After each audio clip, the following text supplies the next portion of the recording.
Hi, everyone.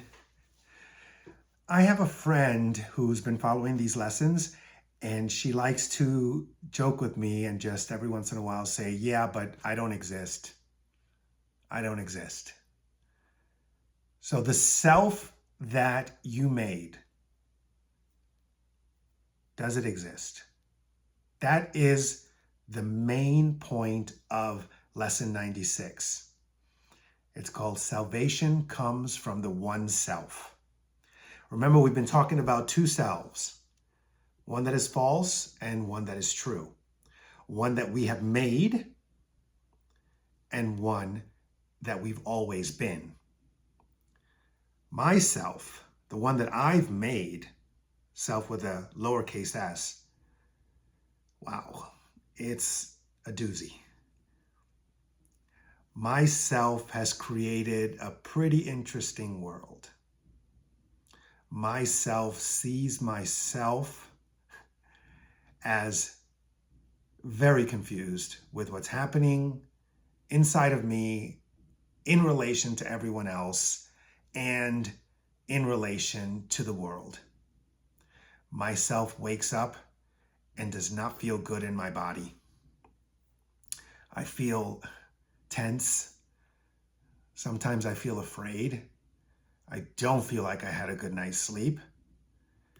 I get up and I start thinking about my goals. Myself is concerned about whether or not I'll even make a video today, even though I've made one for the last 95 days, one each day.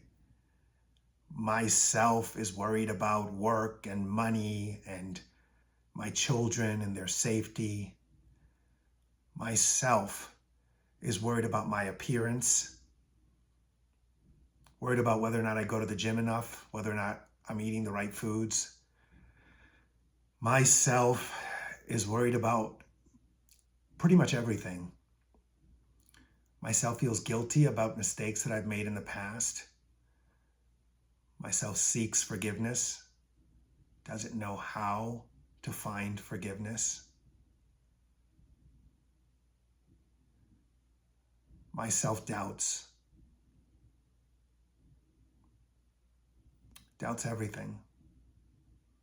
Doubts whether or not I'll even find a kernel of truth that I can say with full confidence is true.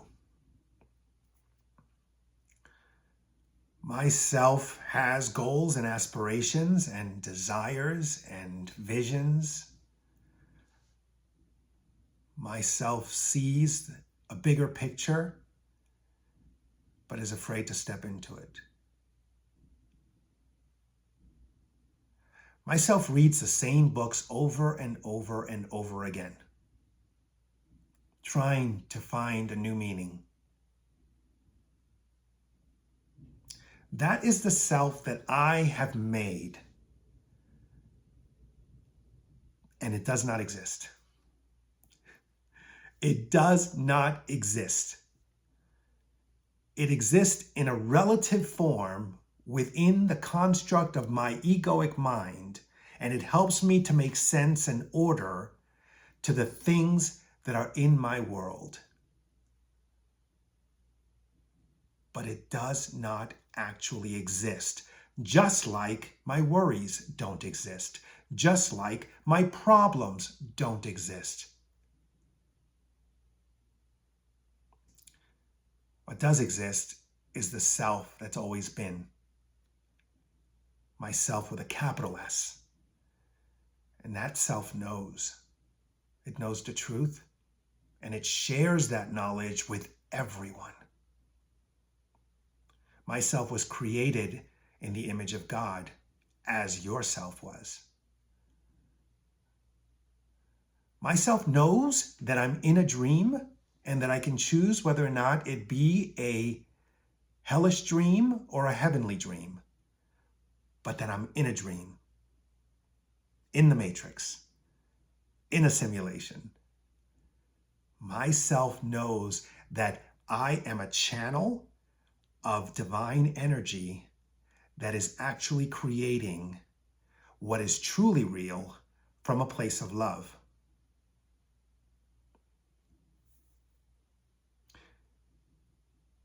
there is one thought that myself shares with God, and that's all there is. What is that thought? Can I find that thought? That is what this lesson 96 is about. Can you find that thought deep in the recesses of your mind?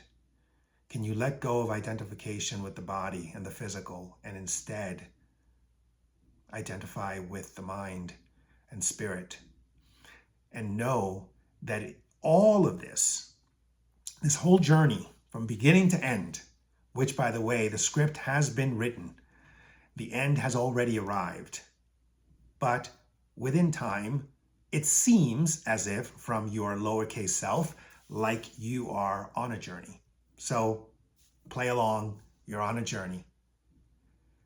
Can you find that thought that has always been? That thought is not of separation. That thought is of union. Seek that thought.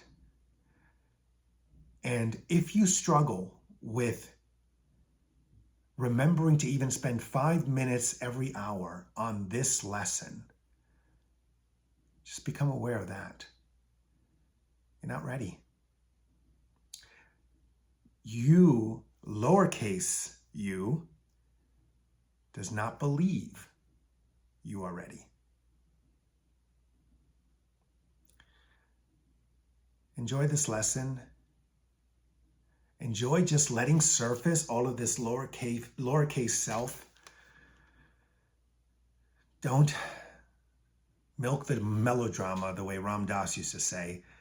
Don't make it so real and so serious. All the things that I said about myself. Yeah. And yet, here I am. Here I am. These things come and go. The identification with my roles in life come and go.